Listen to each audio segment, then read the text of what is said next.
Good evening! I am Daniel. And I'm Tracy And welcome to Bonfire Night. So, welcome po natin lahat ng mga ka-Bonfire Night natin na nakasubaybay sa ating mga pastors, primary leaders, cell leaders, mga cell members, and most especially welcome po sa mga invites sa ating mga first-timer. Wini-welcome din po namin ang aming mga ka-Bonfire Night na nanonood sa iba't ibang bansa. So bago tayo magsimula, panoorin muna natin ang Bonfire Things to Remember.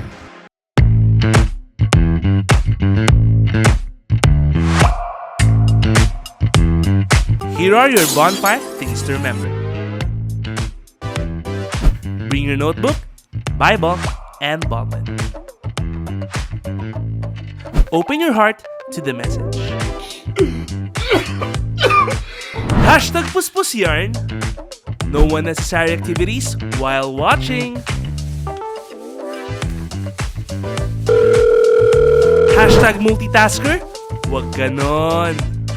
Focus on the message through our speakers. No? Kasi kung makikita natin, ang gaganda ng promise. Ang gaganda ng Hashtag promise. focus ka lang. Invite and tag your friends. Be a blessing. Hashtag friendship goals. Engage by sharing your thoughts and leave comments below. Respond to the message and take action. Oh, huwag kalimutan mga ka-bonfire ha. Paalam!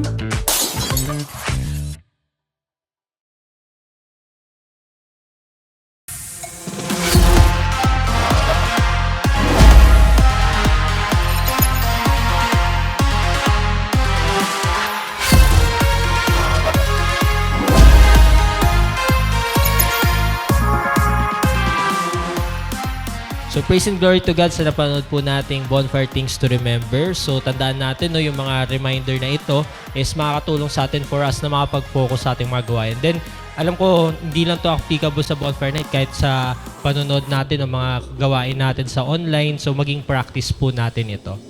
Amen to that. That's why let us all be excited. Kaya ni-encourage ko ang bawat isa na tayo po ay sama-samang tumayo at papurihan natin ang ating Panginoon together with our worship teams sa pamamagitan ng isang awitin.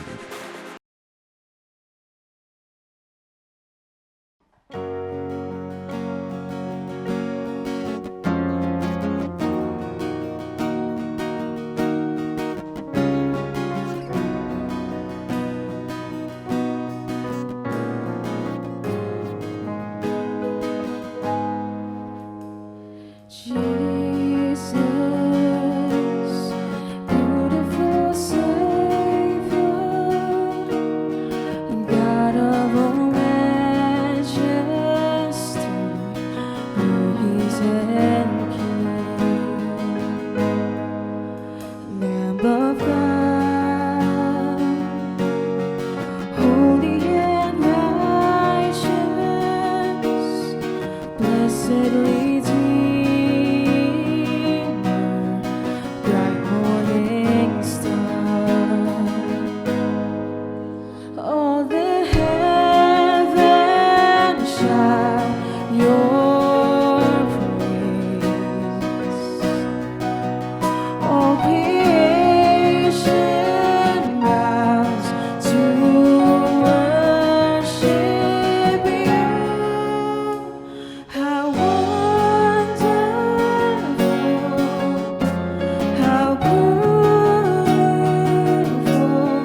So praise and glory to God sa papuring awit nating napakinggan na hinatid po sa atin ng CGS Worship Team.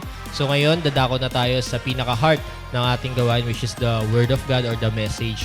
So ihanda po natin yung ating mga sarili, no? So sit back and relax and focus sa ating bonfire night tonight. So alisin po muna natin yung mga ibang applications yan sa ating mga gadget. So focus muna tayo sa tabi natin yung ano man yung mga pwede maka-distract sa atin para talagang walang makahadlang sa nais ituro sa atin ng Panginoon through our bonfire speaker tonight. And I encourage you about this na mag-engage, no? Wag lang po tayo maging passive, no? Kung hawak niyo yung mga gadget ninyo, maging maalab tayo sa pag-i-engage kasi makakatulong din yan sa mga kapwa natin ka-bonfire. Amen to that. That's why let us ready our hearts and our minds sa message na mapapakinggan natin tonight.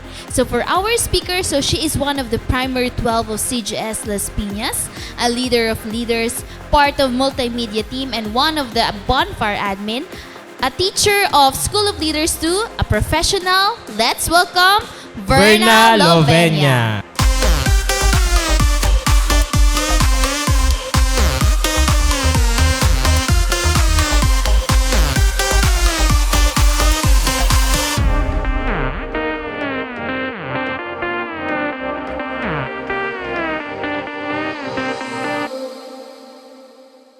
So, good evening mga ka-bonfire. So, praise God, diba? Another night na naman na tayo ay makikinig ng salita ng ating Panginoon. So, bago tayo magsimula, so let us open yung ating gawain in prayer. So, let's pray. Praise you, Father God, Panginoon. Salamat po sa gabing ito, Panginoon, na binigay mo sa amin. Salamat, Panginoon, sa bonfire night, Panginoon, nakakinig kami ng iyong mga salita. Lord, I pray sa bawat nanonood at nakikinig, Panginoon, na may-apply namin ang aming matututunan sa aming personal life, sa aming spiritual life, Panginoon, upang maging effective kami na mga disciples at leaders, Panginoon, sa mga taong pinapangunahan namin, Panginoon. And I pray, Panginoon, that you continue to help us, Panginoon, and ako, Panginoon, na magdi-deliver na iyong mga salita. Holy Spirit, ako inyong samahan at gabayan, Panginoon. Lord, sa all throughout ng aming gawain, kami bigyan ninyo ng gabay at ng wisdom, Panginoon, sa oras na to, Panginoon. I give you all the glory and praises in Jesus' name. Amen and amen. So, ayan. So, good evening po sa ating mga ka-bonfire. So, unang-una po sa lahat, gusto ko pong batiin si Pastor Rami and si Ate Del na nagbigay ng opportunity sa akin na makapag-speak ngayong gabi dito sa ating bonfire night. So, binabati ko din yung aking fellow bonfire admins and yung multimedia ng bonfire na nasa likod ng aming gawain din. So, sa aking mga primary leaders and disciples. So, ayan. And sa mga, pastor po na nanonood ngayon, yung mga primary leaders natin from different churches, magandang gabi po sa inyo.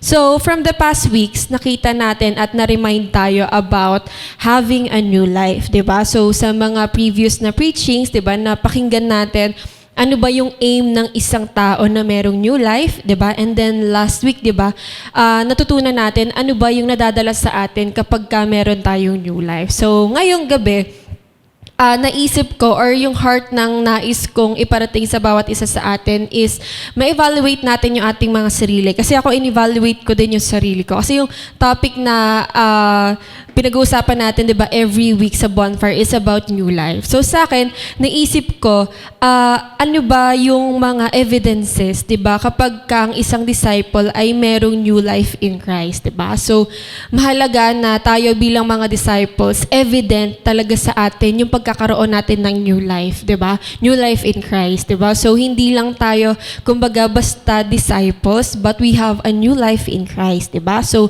kita ba ito sa ating mga galaw, sa ating mga pag-iisip, sa pakikitungo natin sa ating kapwa at sa ating pananalita, 'di ba? So when we say we have a new life in Christ, lahat ng aspect na 'yan sa ating buhay ay sakop. 'Yan, 'di ba? So hindi lang tayo binago ng ating Panginoon sa ating puso, 'di ba? Kundi binago niya rin tayo sa ating isip, mga galaw, pananalita, 'di ba? And pakitungo sa ating kapwa, 'di ba? So, kita ba sa ating fruit sa discipleship, 'di ba? And tayo bilang leaders na meron tayong new life, 'di ba? Nasusustain ba natin yung ating leadership, 'di ba? Dahil meron tayong new life in Christ. So, talagang iba yung galaw natin sa pag-serve natin sa ating Panginoon. And ano yung understanding natin sa yung mga evidences na meron tayong new life in Christ, and ano yung magiging impact nito sa ating pananampalataya and sa journey natin sa discipleship. So para sa akin, it is a significant factor na talagang evident sa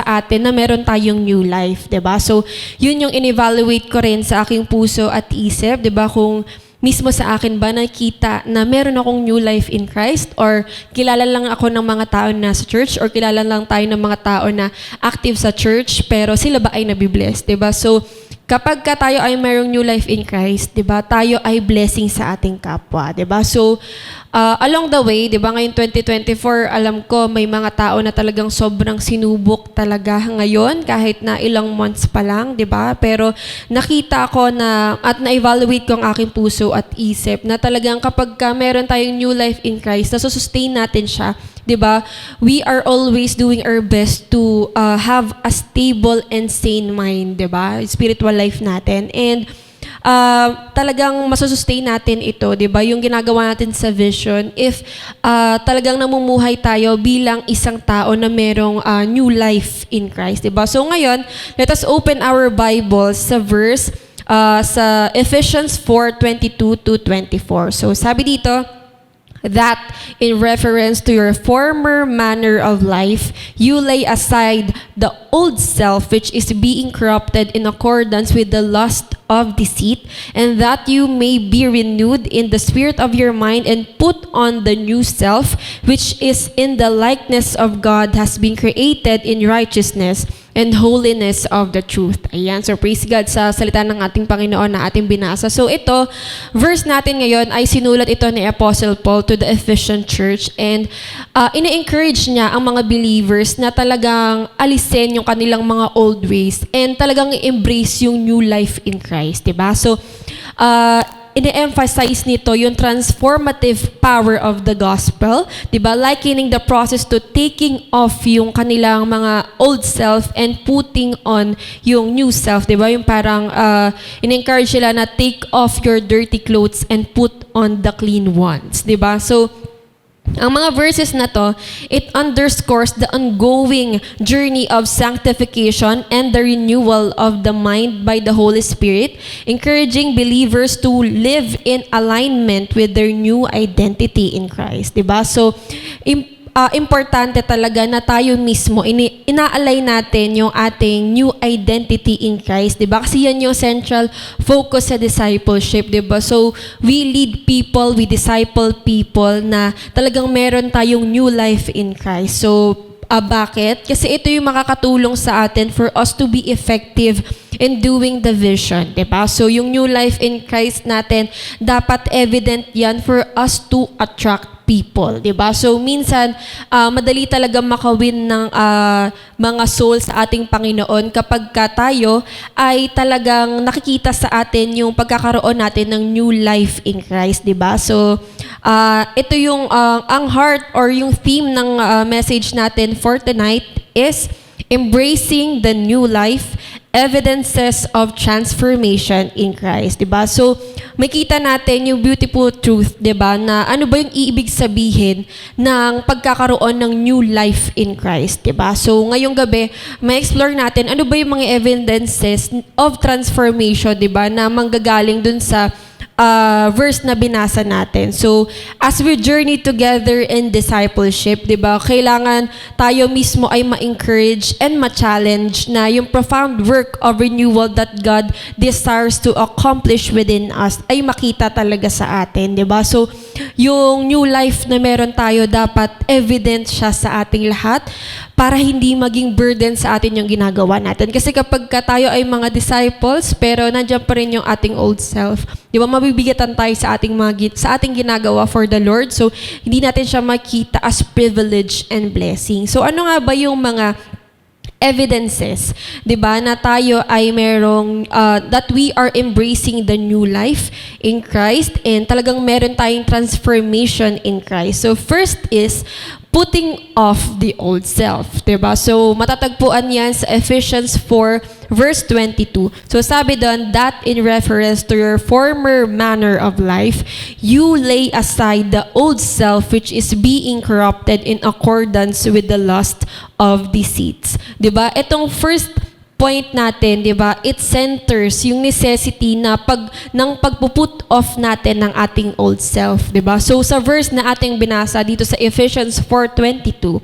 nire-remind tayo na yung former way of life natin, di ba, yan ay characterized ng mga sinful yung mga deceitful desires and sin na nagagawa natin before, di ba? Pero however, nung tayo ay mga naging disciples, di ba, through the grace of God, di ba, we are actively renounce these patterns of behaviors, di ba? So, sa discipleship, makita natin na meron talagang ongoing process of repentance, di ba? So, may mga nagagawa tayong pagkakamali, di ba, daily in our lives. So, dito sa ginagawa natin sa process of discipleship, 'di ba? Ito ay isang ongoing process of repentance, 'di ba? So what do you mean by repentance? 'Di ba? We turn away from the ways of the world and reject yung mga sinful practices, 'di ba? So lahat tayo, meron tayong kanya-kanyang mga nakaraan na ayaw na nating balikan, 'di ba? Yung mga kasalanan na nagawa natin in the past, and up to this time, 'di ba? Meron pa rin tayo mga tendencies to sin before God, 'di ba? Pero bilang mga disciple ng ating Panginoon, 'di ba? Habang fina-follow natin ng ating Panginoon, we learn how to confront the areas of our lives na incompatible sa righteousness and truth, 'di ba? Na alam natin na talagang hindi nakaka-glorify sa ating Panginoon, 'di ba? So, we confront yung mga areas na incompatible or talagang hindi sinasabi sa salita ng ating Panginoon. So, para tayo talagang ma-put off natin yung ating old self, it requires humility, it requires honesty, and it requires willingness to surrender our old ways at the foot of the cross. So, habang naririnig nyo tong message na to, ano yung mga dapat pa nating isuko sa ating Panginoon, sa paanan ng ating Panginoon, di ba?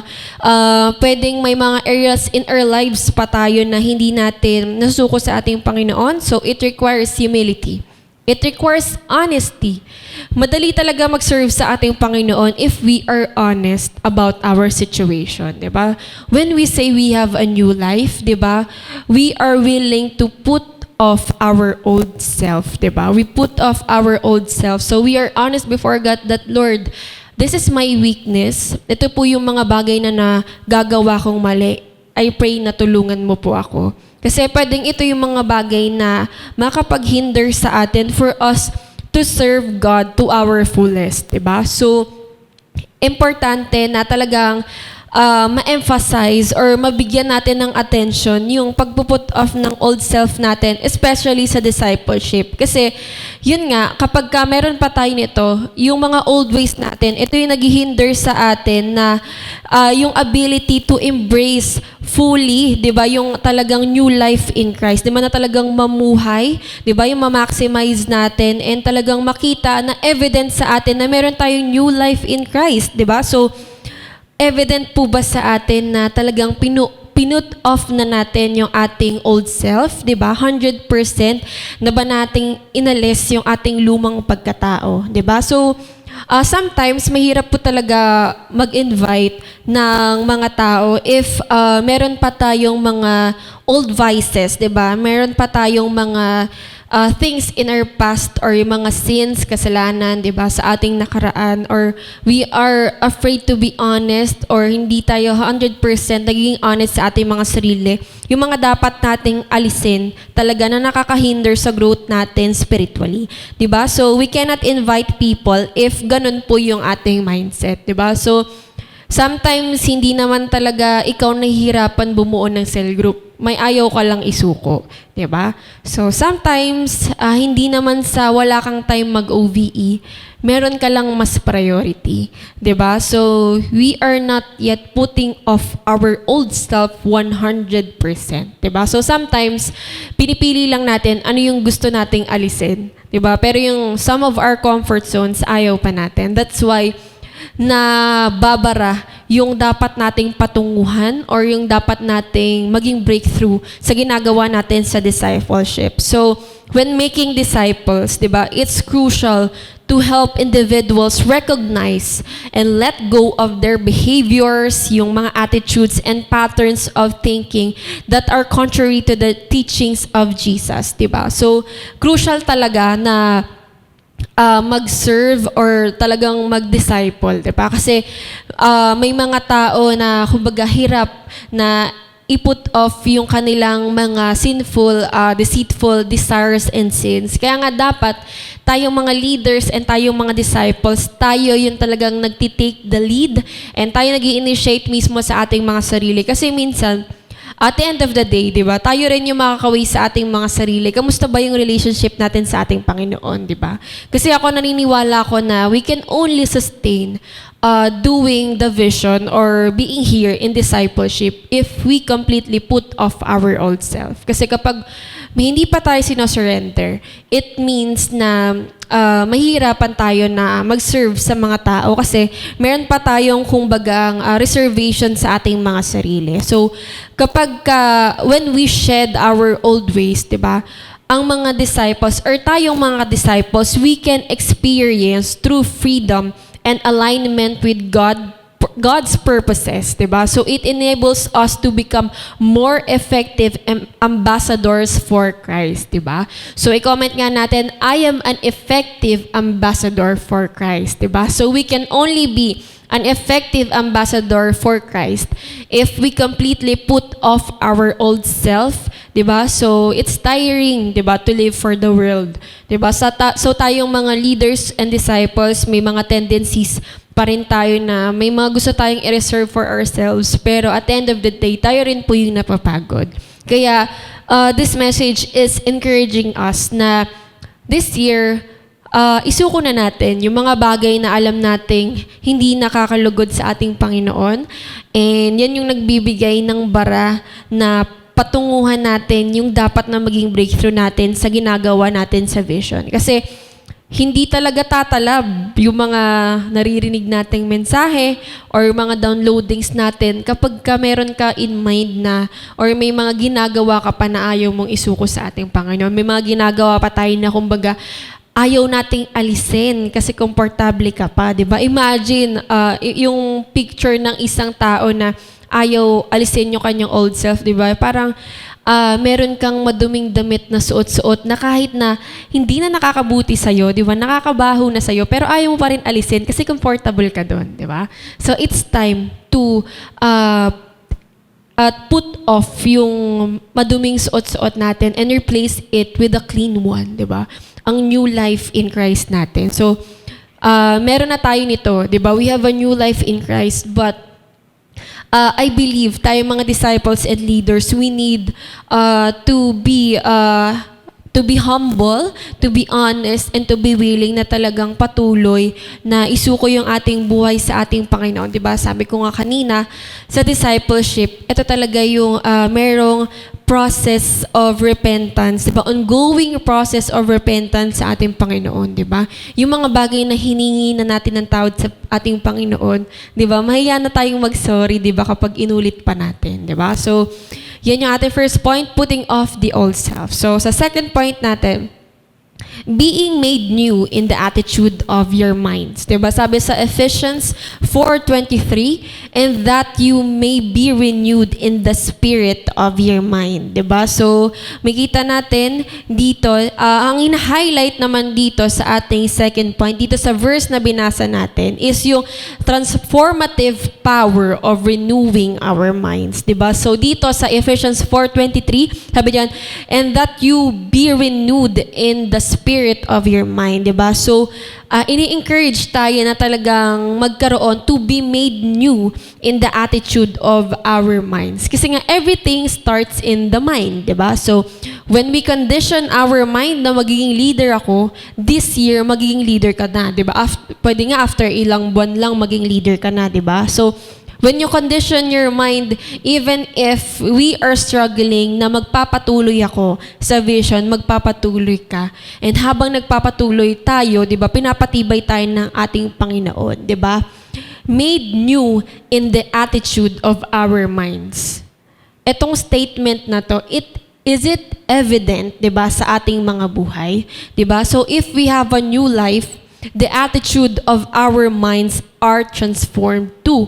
Amen? 'Di ba? So makita yan sa atin na na-transform na ang ating mga pag-iisip, 'di ba? So para sa akin, na-evaluate ko din to sa aking sarili na talagang mahalaga ito. Dahil minsan, ang talagang kalaban natin ay ang ating pag-iisip, 'di ba? Lalo na kapag tayo ay struggling, 'di ba? So minsan may personal life kang struggle, tapos meron ka ng struggle spiritually, 'di ba? So kapag meron tayong, kung tayo ay talagang we are made new in the attitude of our minds, 'di ba?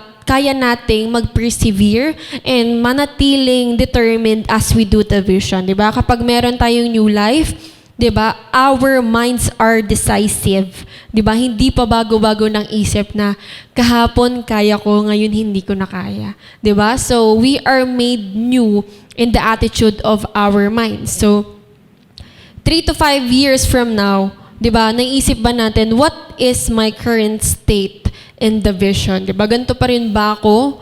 After ilang years ba, 6 pa rin yung hawak ko? 'Di ba? If we have a new life in Christ and our minds are, the attitude of our minds are made new, hindi tayo papayag na ito lang yung kalagayan ko sa vision, di ba? So, sa discipleship, it encompasses a journey of spiritual growth and renewal, di ba? Yan ay characterized ng continuous transformation ng ating mga pag-iisip, ng ating mga paniniwala, and yung ating perspective in life, di ba?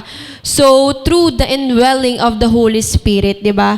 Tayo ay na-invite na talagang magkaroon ng kingdom-mindedness, di ba? Kingdom-mindedness, di ba? So, hindi lang tayo, kumbaga, nag-i-exist as disciples and leaders, di ba? Pero tayo mismo talaga ay conditioned yung ating mga isip, yung ating mga puso na talagang meron tayong decisiveness to do the vision, di ba? So, this process involves immersing ourselves in Scripture, cultivating a lifestyle of prayer, and engaging in authentic Christian community. So, kapag ang ating mga pag-iisip ay transformed, di ba? We are made new in the attitude of our minds, di ba? So, madali para sa atin na talagang magkaroon ng perseverance habang ginagawa natin ng vision, di ba? So, kapag meron tayo nito, di ba, we allow God to shape our thinking, di ba?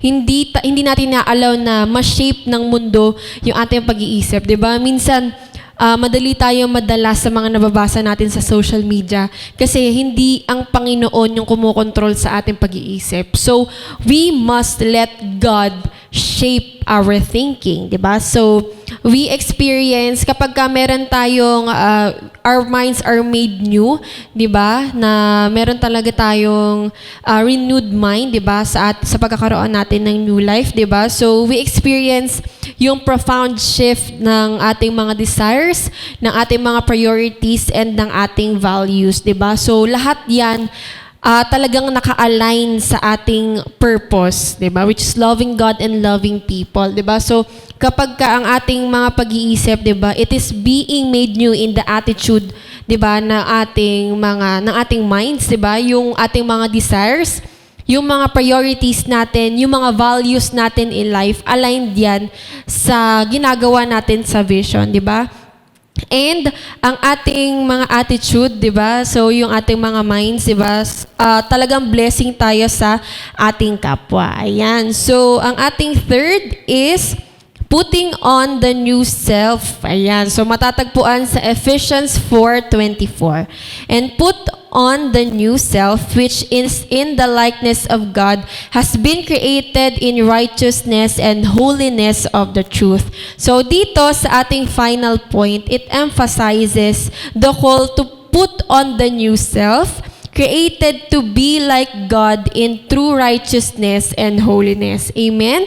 So, dito sa ating binasa na sa Ephesians 4:24, diba? It illuminates the ultimate goal of discipleship, 'di ba? So kapag ka meron tayong new self, 'di ba, it reflects yung image of Christ in our words, in our actions, and in our character. Amen. So yung ating new life, 'di ba, in Christ, evident ba yan sa ating mga pananalita, sa ating mga actions, and sa ating character, 'di ba? So as disciples and leaders na nagli-lead ng mga tao, 'di ba? So it is a privilege na meron tayong new life in Christ.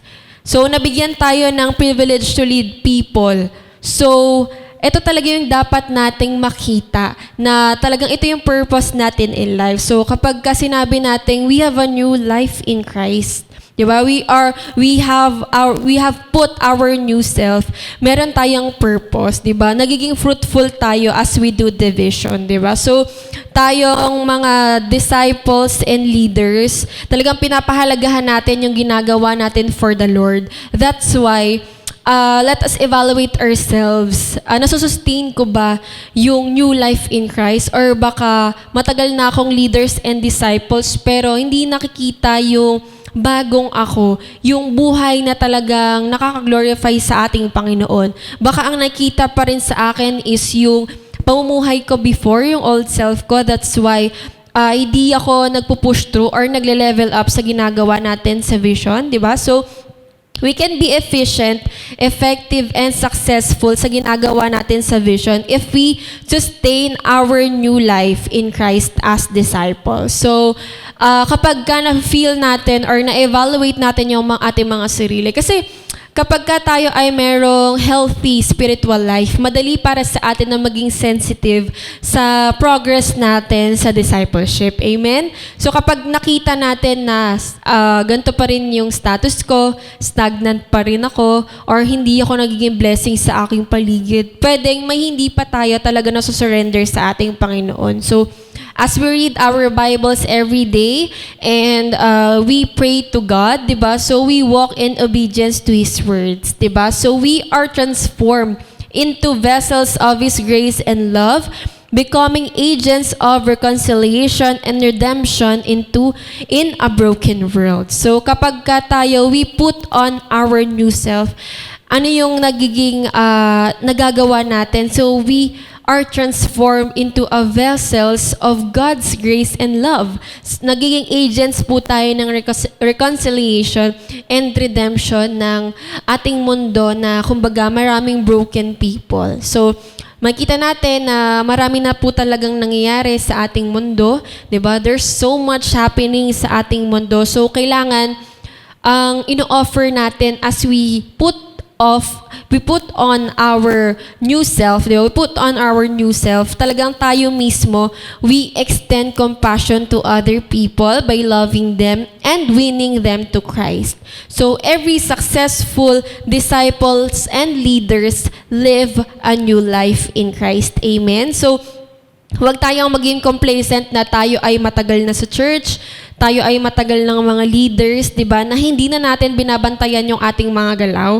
Pwedeng habang tumatagal pala sa church, nagiging worst yung ating mga character, yung ating mga words, yung ating mga minds, nawawala yung compassion natin sa ating kapwa disciples, 'di ba? Nawawala yung habag natin sa mga taong hindi pa natin nawin sa ating Panginoon. So mahirap maging effective talaga yung mga tinuturo sa atin, yung mga naririnig natin sa mga trainings, mentorings, or sa preachings, 'di ba? Kapag may mga tinuturo si pastor or yung ating mga mentor. So hindi siya magiging effective sa atin kapag ang nakasuot pa rin sa atin ay ang ating lumang pagkatao, 'di ba? So nakita ko din na may mga tendency na kapag ang nakasuot pa sa atin ay ating lumang pagkatao, or kahit na mga disciples tayo and we declare that we have a new life, but still nakita sa atin yung mga old desires pa natin or yung old lifestyle pa natin, may tendency talaga tayo ay napapagod,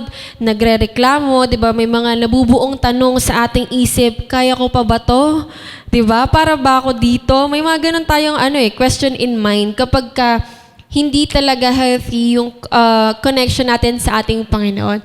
Kaya naisip ko itong message na din ito dahil na-realize ko siya sa aking sarili, 'di ba? So sometimes we have to guard our ourselves. We have to guard our hearts. Diba? Huwag natin bantayan ang kalagayan ng ibang tao, lalo na kung hindi natin mga disciple. Let us guard our own heart, our own actions, our own progress. Diba? Yun yung tignan natin. Diba? So, we can serve God effectively and efficiently. So, kaya nga tinawag tayo na chosen disciples dahil hindi lahat, kumbaga tinawag. Pero sa atin, privilege that we are chosen. Sometimes we have struggles, but still, di ba, masasabi nating blessing na tinawag tayo ng ating Panginoon because we have this unique privilege and we have this unique struggle na talagang alam ng ating Panginoon masusurpass natin. So, ang discipleship, di ba, it is not merely about self-improvement, but allowing Christ to live and reign within us, empowering us to live lives that honor and glorify Him. So, hindi ka lang nandito sa discipleship para mag-improve ang ating mga sarili, pero nandito tayo for Christ to, we allow Christ to live and reign within us. So, habang tumatagal tayo sa discipleship, sa leadership na ginagawa natin, mas lalong lumalalim yung place ng ating Panginoon sa ating mga puso. Habang tumatagal, mas nagkakaroon tayo ng takot sa ating Panginoon. Habang tumatagal, mas nagiging dalisay ang ating laman ng ating puso, ng ating isip. And kapag meron tayo, we put on our new self. Diba? We assure na hindi lang tayo cell member lang. Hindi ako cell leader lang. Diba? I pray to be a leader of leaders. I pray to be a network leader. Diba? Ganun yung prayer natin sa ating Panginoon dahil alam natin, tinawag niya tayo dahil kaya natin. So, dito sa discipleship, it is a daily surrender. It's a continual process of dying to ourselves and allowing Christ to live through us so that His light may shine brightly in and through us. So, ang ginagawa natin, this is a continual process na we are dying to ourselves and we let Christ to live through us. Diba? Para yung talagang ilaw na binigay natin sa ating Panginoon is mag-shine through us.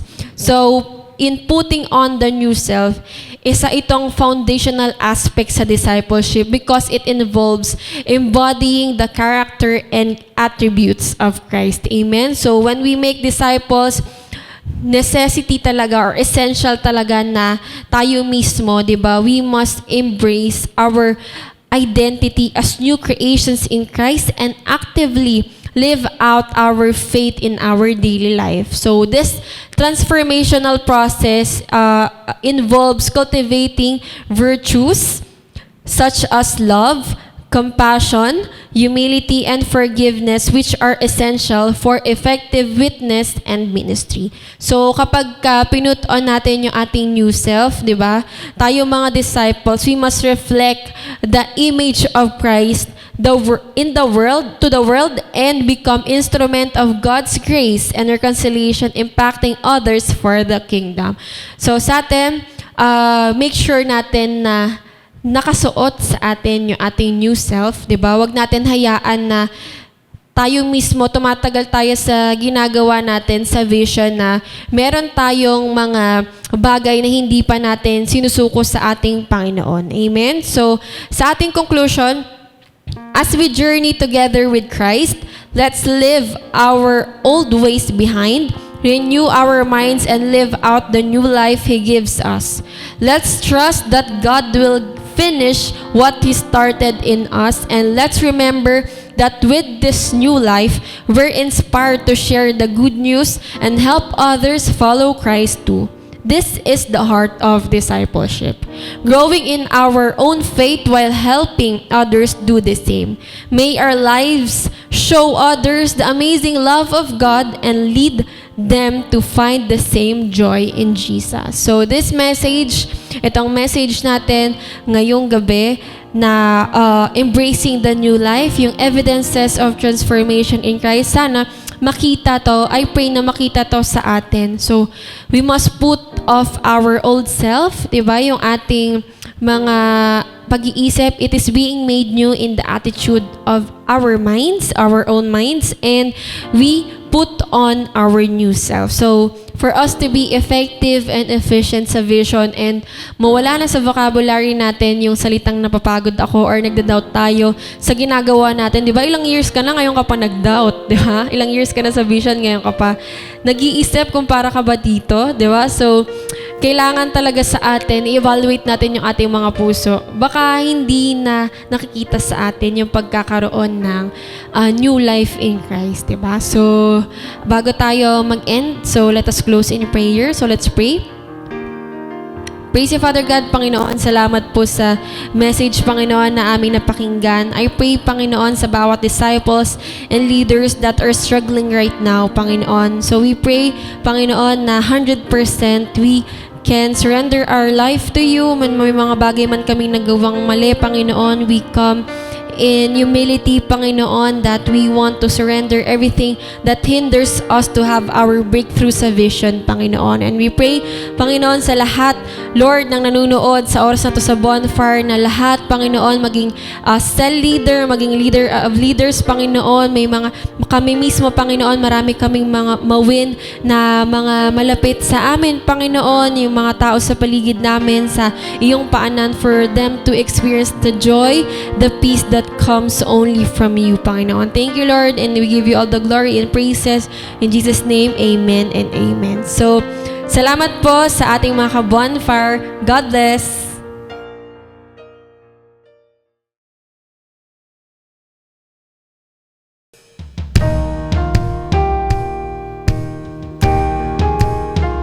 Thank you, Jesus. We worship you tonight. Lord, I surrender all to you. Come on, church. All to Him now. All to Jesus I surrender. All to Him I freely give. I will ever love and trust in His presence daily live.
God and thank you, Verna, sa message na hinatid mo sa bawat isa. At alam ko, bawat isa sa atin ay maraming natutunan. Kaya we encourage everyone na patuloy nyo pong i-post ang inyong mga takeaway lines sa inyong mga social media sites using these hashtags.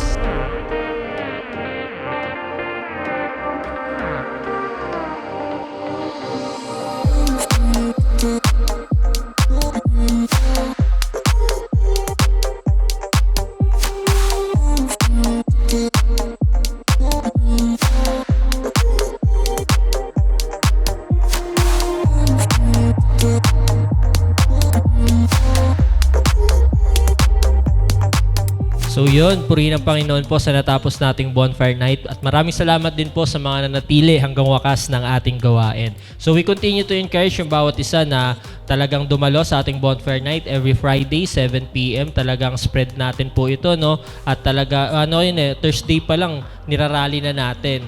And I encourage yung bawat isa na nakasubaybay po ngayon to support our social media accounts. Nandiyan po yung ating CGS Philippines Facebook page. Nandiyan po din po yung ating CGS Philippines Bonfire Facebook page, yung ating YouTube channel, yung TikTok and Instagram. So yung mga social media accounts natin ito talagang kung di pa tayo naka-follow and subscribe, no? So gawin natin, and also pag ginawa natin yon, yung mga post, supportahan po natin sa pamamagitan ng pag-share. So para ma-spread din natin yung word of God through online. Amen to that. And we also encourage everyone sa darating na online simbahay this coming Sunday. So lahat po tayo ay sama-samang magpuri sa ating Panginoon. Huwag po nating hahayaan na tayo ay nasa replay. Instead, we should be on live 6 a.m. ng umaga. Kaya we encourage everyone na patuloy natin itong i-rally at i-share sa ating mga family, friends, and colleagues para sila rin ay ma-bless sa message na hatid sa atin ng ating butihing pastor, Pastor Rami Henares Jr.